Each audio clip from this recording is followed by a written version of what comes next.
What's up, everybody? Welcome to the Unknown Coatings channel, the #1 channel on YouTube for powder coating and powder coating tutorials. Working on a set of two-tone wheels today. They're ultimately going to end up about the same color, this black with gold look. These are a set of wheels made by Yokohama. They're actually under the A-Spec line. I believe they're called Graphic AXEs. Super old school wheel. You can actually see there's a ton of pitting in these. Like I said, these are a super old school cast wheel that have obviously been exposed to some level of elements. I have a video coming out that's going to show all the different ways that you can fix casting imperfections and corrosion and things like that, at least to some degree. It's a full video that shows 3 different products that I tried, kind of the 2 main ones that people utilize on the market, and then just a random one that I've tried before and seems to have worked in the past. I'm not going to cover that stuff in this video because this is really just about 2 different ways of doing two-tone. So these are going into the chemical stripper, of course, to get stripped down. And I'm not going to show you the sandblasting process, but just know I do use 3060 green diamond. This is after all the pitting has been done. You'll actually see as I zoom in here, you can see some of the dark areas. That's actually the filler that I utilized. On these, I actually used the Tiger Dry Lac product, and it works great. See all the masking here is done, as well as, you know, more of the pitting that I filled in. All of these wheels were pretty rough, so it did take some work. So I'm spraying gold medal. It's gold metal. Gold medal is what we call it at work, jokingly. Long story, it doesn't really matter. That is going to be the base coat for this color. Customer picked this out. I've done similar colors to this in the past, where I've done this kind of deep, you know, bass boat gold style flake. Always use like a high metallic gold base coat when I'm doing this. And I want to take this opportunity real quick to encourage you guys to give this video a like. If you like powder coating and powder coating content, hit that subscribe button. Leave a comment, share it. All those things will help us do better at getting this thing into the algorithm and get more views across this and the channel as well. The channel's been growing great. My last video did absolutely terrible. Not entirely sure why, so hopefully we can get back up there and get more views on these videos. After that, color goes in for temporary, you know, like a partial cure. I pull it out, and this is actually Disco Lemon Drop. Disco line from Prismatic is, you know, a clear powder with giant, you know, like really big and a lot of flake in it. They have tons of different colors. This one's kind of a yellowish color, hence the lemon drop name. As you can see, these things are going into the oven. I only do 1 coat of the disco colors in this sense. Most of the disco colors do need to get cleared afterwards because they have so much flake in them that they're actually pretty rough afterwards. So they go in for a partial cure. This is what they look like coming out. And then I'm going to go ahead and start spraying Adam's Gold as a top coat. Now, Adam's Gold is just another clear with a flake in it, but it is a much finer flake, and there's not nearly as much of it. And you're doing that to kind of create different layers of flake, and that's what gives you the depth in the flake. I'm sure you guys have seen on bass boats or, you know, crazy paint jobs on cars or motorcycles. They have that really deep flake look. I've done it on this channel multiple times, obviously, as well. Another great place to find information, by the way, on projects, or if you need help with powder coating or want to offer advice on powder coating, check out the UKC Army Facebook group. That thing is growing more and more every day, and it seems to not have a lot of the other nonsense that some of the other powder coating groups have, where it's just the same, you know, kind of idiotic questions over and over and over, and ultimately full of a bunch of replies that seem to have a lot of wrong information or misinformation.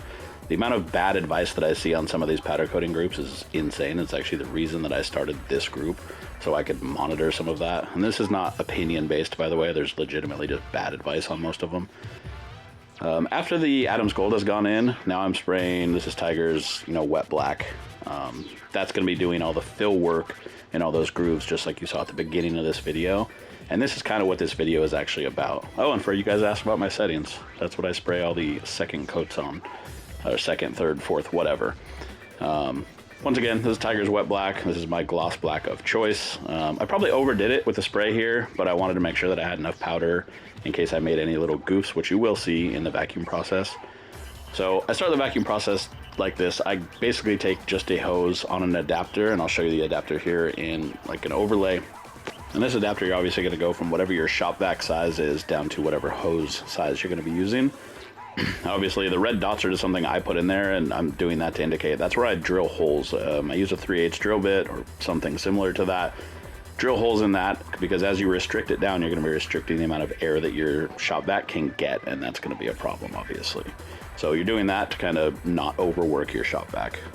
And I just end up getting rid of all of the big areas of powder. I'm not using anything crazy. This is just like the same powder hose that you would normally run to your powder gun. It's very similar to that. And then I end up dialing that down to a smaller version, which this is just literally in a big pen. You guys have seen me use this tool on this channel a ton of times. It's still probably my favorite. I know there's tons of tools out there. I keep promising that I'll make a video about why I like what I like versus a lot of those tools. And some of those tools are super useful. Some of them are just kind of ridiculous, honestly. A hose and a Bic pen seem to do more work than most everything.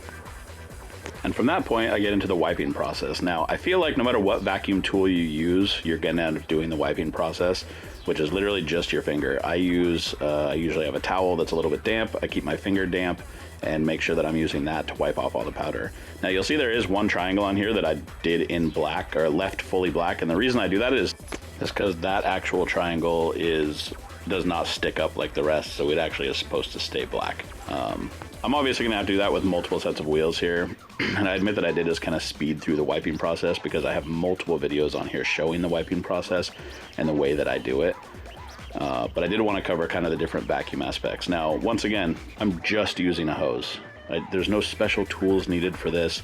You can absolutely buy tools. I'm not telling you not to buy tools. I know a lot of people have found them to be super useful and utilitarian. I don't necessarily feel that way. It is just a preference thing. In the 15 years that I've been powder coating, I feel like a hose and a pen have been my two best tools for vacuuming. Now, you see me use syringes and stuff on this channel too. When it gets down to the really fine details, of course, you're going to want to go to something smaller. If I had a smaller version of a pen, I would probably utilize that as opposed to the syringes, just because the syringes are kind of a pain in the ass to use, honestly. So this footage does seem a little repetitive, but I did want to show kind of close-ups of the difference in material removal when using the hose versus going to the pen. Once again, this is just a plain powder hose. This is like a backup one that had like a weird kink in it that I didn't want to keep using for powder coating, so I ended up using it for this. You also want to make sure that whatever hose you're using is long, at least long enough that there's not constantly tension on it.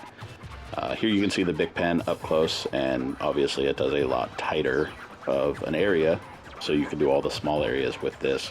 I probably didn't have to slow this down that much, so I apologize. This does seem slow. I always think that showing it slow would be better, but now that I'm looking at it, it's probably a little too slow, and I apologize for that. So I'll speed this up a little bit so you guys can just see this process. I tend to work around the wheel as opposed to just going willy-nilly and just vacuuming off specific areas. Just seems a little easier, especially if you're doing colors that don't contrast particularly well when they're sprayed. This just makes it a little bit easier. So after the black is partially cured, we'll go ahead and start throwing Tiger's Bango Clear over the top of all of this. This is just kind of give it a uniform gloss across the whole thing. Obviously using gloss black and using Adam's Gold as the top coat, I was already getting a gloss finish. Although I admit Adam's Gold does not seem like it's particularly glossy. It seems, I don't know, like a semi-gloss. So putting this gloss top coat definitely makes the wheels pop a little bit more, and once again creates a little bit more depth in the layers of flake, which is ultimately the look we're going for to create this. And as you can see, these turned out absolutely gorgeous. They are, perfect. The fill work that we had to do to make these work as far as the pitting goes, you can see the nice depth in the flake. The color is awesome. And they're, once again, they just kind of look the way that they did from the factory, just with a way more sparkly gold. And instead of having kind of a satiny black finish, they have a gloss black in between all of the little spokes. I hope you guys enjoyed the video and look forward to seeing you in the next one.